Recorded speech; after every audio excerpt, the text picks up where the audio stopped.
Hey guys, welcome back to Clownfish TV. This is Kneon. I'm not here with Geeky Sparkles in this video. We're going to talk about King of the Hill, a show she doesn't really care much for. And I want to disclaim this before we get into it. This is not a review of the new King of the Hill, season 14 or whatever they're calling it now.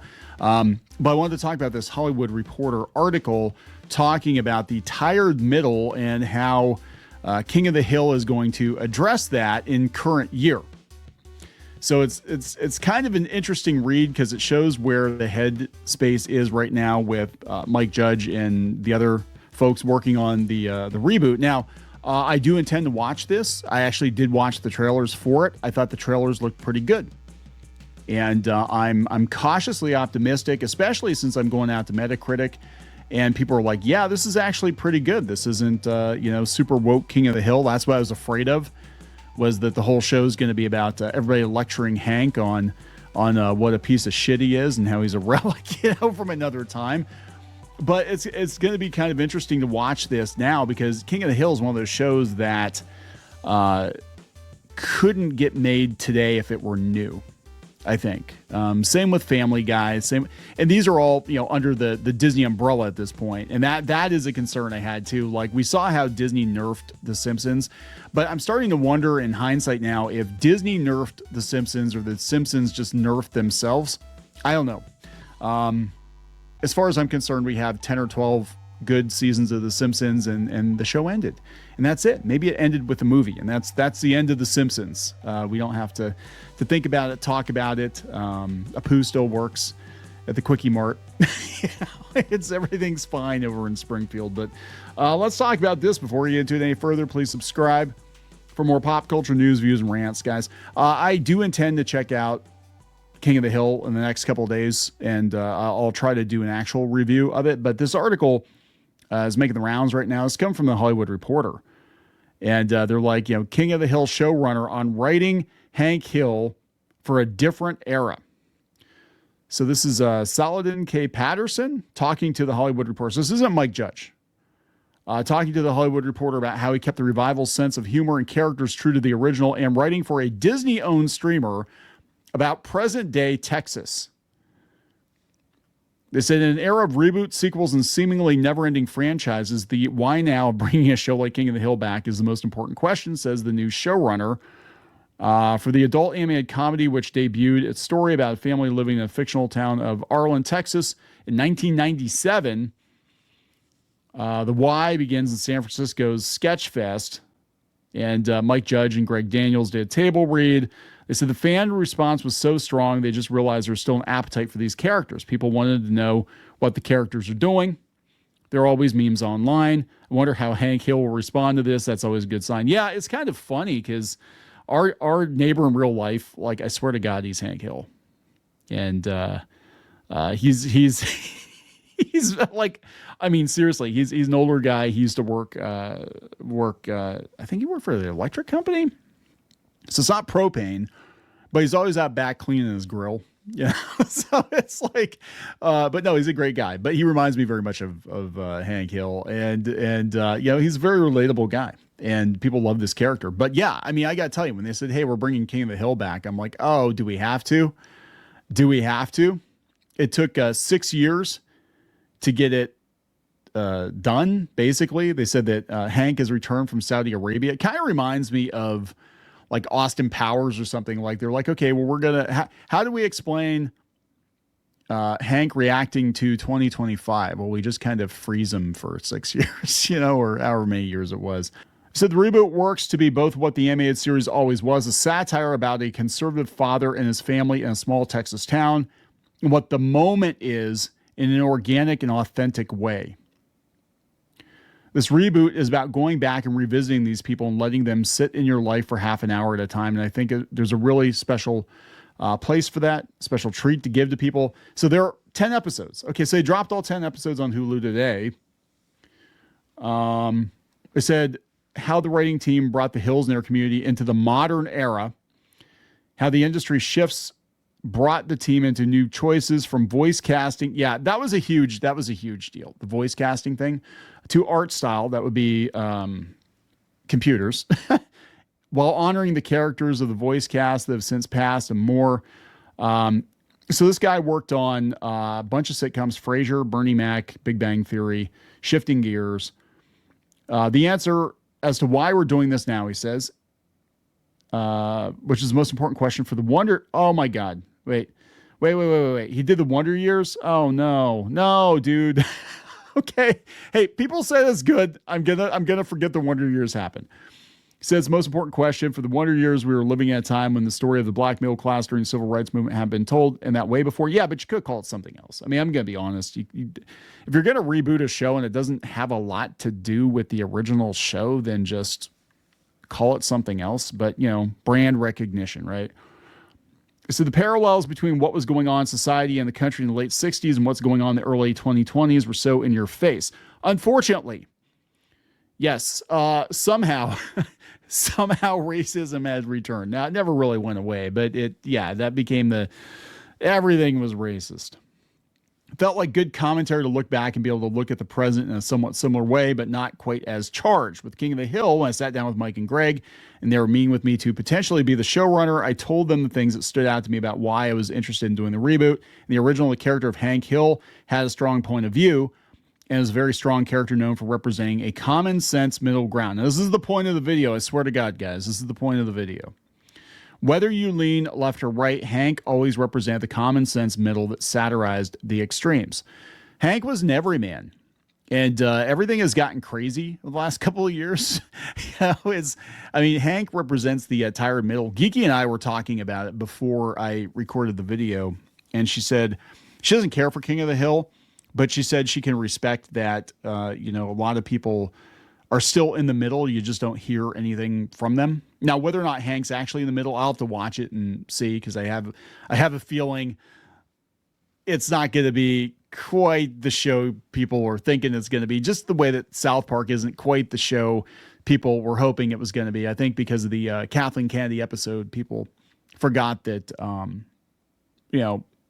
Matt and Trey don't like authority in general. And they don't like the right really that much either. They tend to have libertarian leanings, but that doesn't mean they're Republicans, right? And people forgot that. They forgot that. And they're like, oh my God, guys, they're making fun of Trump. Yeah, of course they are. Of course they are. Hank was the one that was bringing the extremes toward the middle and realized that we can all agree on certain things. Backstory they came up with was sending Hank and Peggy to Saudi Arabia for 10 years. Okay. Then bring them back to the community and country that had changed some. Yeah, it's like I said, like putting them in a deep freeze. What I thought was smart about that is that Hank hasn't changed. He comes back, but his common sense middle ground is not the middle anymore. The extreme has moved. Oh, this is interesting. The extreme has moved so far to the extreme that to them, Hank's common sense middle ground looks like the other extreme now. Of course, they're going to say that that's the right has become so extreme that Hank is going to look like a bleeding heart liberal. I think a lot of people on both sides, not everybody, but a lot of people on both sides have moved further and further away from the middle. And it's so weird. It's so weird to see, like, we're having political conversations and things that don't even have anything to do with politics. So of course we got to make this article political. This show's look, King of the Hill's always been commentary, social commentary. So I guess I'd give you more of a pass, but I am going to have to watch it. People whose opinions I trust said it was pretty good. So, regardless of what the showrunner says, I'm thinking I'm going to watch it before I pass judgment on it. But I'm kind of like, oh, okay, we'll see where you're coming from. That felt like a good opportunity to make some good cultural, social commentary. I specify cultural because a lot of people, myself included, when we talk about the original, they tend to say it was a political show that made political commentary. Kind of, sort of.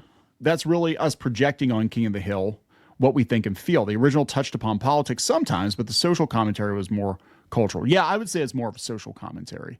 I don't think it was political and All in the Family or something where it was, very heated political discussions and stuff, but it definitely was social commentary. It's more about a father raising a son, but society now saying you raise a boy, how you raise a boy is different. A culture saying how you treat a woman is different. That's where the show was, but it's also relatable stories through the points of view of our characters. That's what we wanted to make sure we maintain with this one, and taking the opportunity that we can now have our main character have a totally different, wait, what? Taking the opportunity that we can now have our main character have a totally different view of culture, but the way culture views him. That's where a lot of the comedic conflict comes from. Oh no, Hank Hill's going to be like a relic of another time. Wow. Okay. So they're talking about like, how has it changed? Okay. How has it changed? It said, I'll answer by using an example from the original. One of the quotes that always stands out to me was the episode where Khan and Min first move in next door, and Hank and Khan immediately butt heads because Khan's an asshole. Hank's point of view is, what kind of country is this where I can only hate a man if he's white? That speaks a lot to the irony that a character like Hank will find himself in. People will project onto Hank that as a white man of a certain age, at that time being Republican, he wouldn't be called a Republican now. And living in Texas, a lot of things that they think they know about him. So when he does something, it's interpreted based on what people think a character like him would feel. A white man of a certain age at that time being Republican, he wouldn't be called a Republican now. And living in Texas. So basically we're going to use Hank as a punching bag. Is that, I don't know, guys. I got to tell you, this is one of those examples where I've talked about this before, anti-marketing.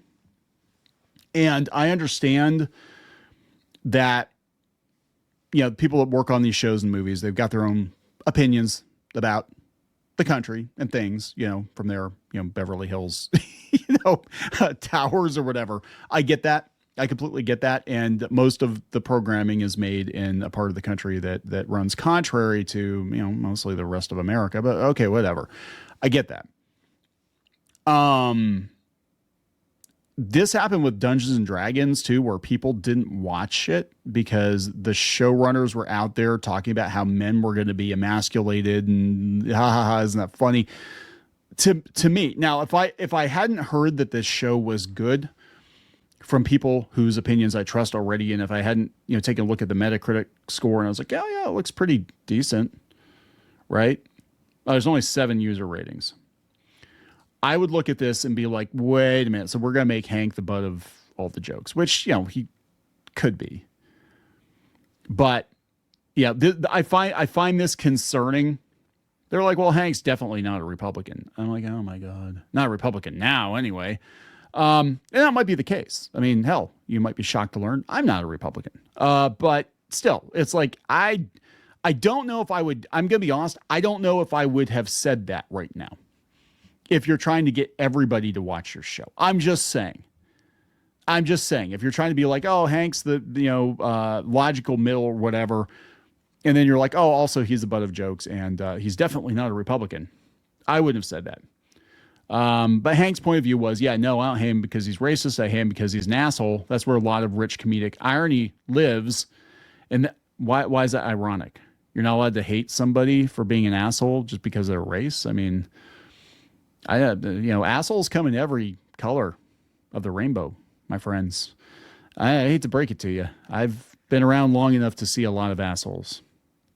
Really sounds bad. Don't tell my wife. But yeah. And that's what I wanted to make sure we carried over into this version, putting Hank in situations where people are going to accuse him or judge him or make assumptions that are based on who they think he is or who they think he's supposed to be and not based on who he actually is. Now he has to prove himself. Now he has to prove himself to be different while not changing what he's done. That's very interesting to me, and that's where I think the show lives when it lives at its best comedic potential. I gotta tell you, this isn't really selling me on the show. This is basically like, oh yeah, everything Hank's done, yeah, it's terrible. And he's not a Republican now, and he's going to learn. He's going to be educated. The education of Hank Hill. The re-education of Hank Hill. Oh my God. That's going to be the title of the video. I need to title the video of that. Yeah. So they said, yeah, Disney, they've had some issues with. They said, when we're doing it for Hulu under Disney, on one hand, the Hulu execs for the show were fans of the originals. So we're all on the same page in terms of wanting to recapture what made the original special. But there were situations where Disney put some limiters on us that I know Fox would not have, even though we were on Hulu on streaming, which theoretically has broader standards and practices than Fox. But for us, staying true to the show meant we weren't ever going to be able to be too gratuitous with the curse words and things, but we do take some liberties. The characters do curse in ways they can't curse on broadcast. That being said, Hulu made us go through and pull all the F-bombs out. They put F-bombs in it? I'd fucking watch that. Yeah, so this is just kind of interesting. I mean, I'm still gonna watch it. But they're talking about wait. Well, hold on. Okay, here we go. They're like, hey, you've expanded Hank's friend circle. Okay. Some of it's just along the lines of what you're saying. We have an opportunity to do some stuff now under a different societal lens than the original show was under. Shit. Specifically, that's both to people of color who are of the same background as the characters that they're portraying, and casting a wider net to be able to include more people in the casting conversation. That's important because that's become important on a global level in terms of TV shows. No, actually, it's pretty much just an American thing. It really is. This whole, you have to play your race. You have to play your sexual orientation. You can't play pretend. That's an American thing. It's a very recent American thing. It sounds like a Disney man to me. In terms of the characters that populate the world that Hank experiences, it's not as simple as me saying I'm a black writer and I want to see more black characters in King of the Hill. King of the Hill had black characters. Bernie Mac played a character, Chris Rock, Snoop Dogg. Fans of the OG series knew that, but it's about intent and purpose. That show lived in a world where the stories they were telling didn't necessitate necessarily Hank interacting much with other people. Now we feel like we live in a different world. There's a pun in there because that was a show with a lot of black people. I'm pointing that out. That was a good show. It was. Writing staff before we started took a field trip to Dallas because we wanted to see what's changed. Well, that's true. I mean, Texas has changed. That's kind of like Spider-Man with, I give him a pass for the MCU version of Peter Parker and Queens, and because if you've been to New York lately, it doesn't look like it did in 1963. But yeah, it's interesting. I don't know. I'm hoping it's good. I'm hoping it's good. They're talking about Johnny Hardwick. Yeah, Brittany Murphy passed away in the original run. That was awful. I almost forgot about that. That's awful. God, it just goes on and on and on. I want to address the art. People are, oh my God, this is just damage control. So the original series is simple 2D, but you make some changes. Yeah, they're using probably Toon Boom. I do want to address the art because it's probably the most universal thing that has shook the new audience when they saw previews. The animation looks different. I get it, and I get why people who want to revisit the show may be taken aback a little. The new animation style is all digital, yes. But the truth of the matter is it's impossible to do the show now the way it was done then. The hand-drawn animation, the watercolors, those don't exist anymore. That's sad. If they exist, they certainly don't exist at a cost where you can do a TV show. So it has to be updated. So we updated it with the current style and makeup of animation that animated shows do. I admit it does look different and maybe jarring to some people. I just want to put it out there that even though it's updated, we still went and tried to give it an age-old look, make it feel more like the color palette and the landscape of the original, more so than other shows. We certainly went through a lot of back and forth with background designers and things like that. So, I mean, it sounds like they knew, like, look, we can't, like, have people sit here and paint the backgrounds like we used to, because King of the Hill, I remember when King of the Hill came out, it was coming off of Beavis and Butthead, and people were like, why does King of the Hill look so commercial? I remember that. People were, like, legitimately mad. They're like, why does it look so commercial compared to Beavis and Butthead? Yeah, so I mean, I don't know. I'm just saying, I have concerns now, but I'm still going to watch it. I'll let you guys know what I think, or at least watch the first couple episodes, maybe do a review of it here in the next couple days. I will try, because it's going to be interesting to see if you can go home again, right? Actually, the backgrounds I don't think look that bad. I'm looking at them right now, and I don't think it looks that bad. So there we go. The re-education of Hank Hill. Educate yourself, Hank. Please subscribe for more pop culture news, views, and rants. We'll talk later. For more pop culture news, views, and rants, go to news.clownfishtv.com. That's news.clownfishtv.com.